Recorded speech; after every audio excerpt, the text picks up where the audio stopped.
Мынау быйылғы нелер ғой, былтырғы бұзаулар ғой, екеуі. Алдында бір түсіріп едім, енді тағы бір түсіріп қойып атқан. Неге жемдеп атқаныма бір ай жарымдай уақыт болды.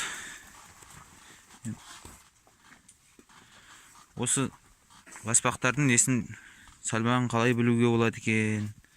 Сондай жайында білетін адам болса маған жазып жіберіңдер.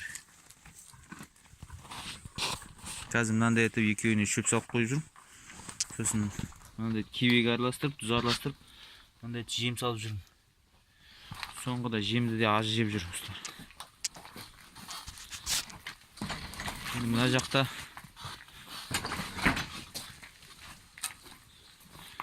Мына жақта тай бұқалар, яғни құнан шықпалар ғой.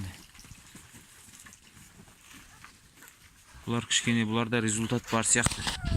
Көзге ара. Бұларға да сол кебекпен араластырып жем беріп өттім қазір. Қара бидаймен кебек араластырып, тұз араластырып, мынандай астауға салып, мынау сол жемдері ғой.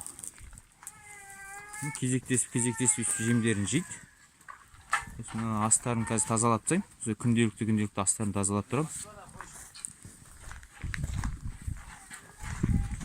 Мынау сол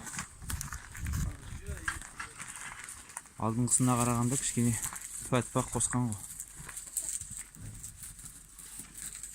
Ана бір жаманым болды, оны шығарып тастадым.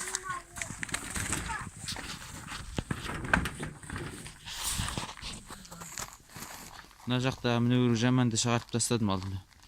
Бұдан енді ешқандай пайда жоқ сияқты. Осы енді.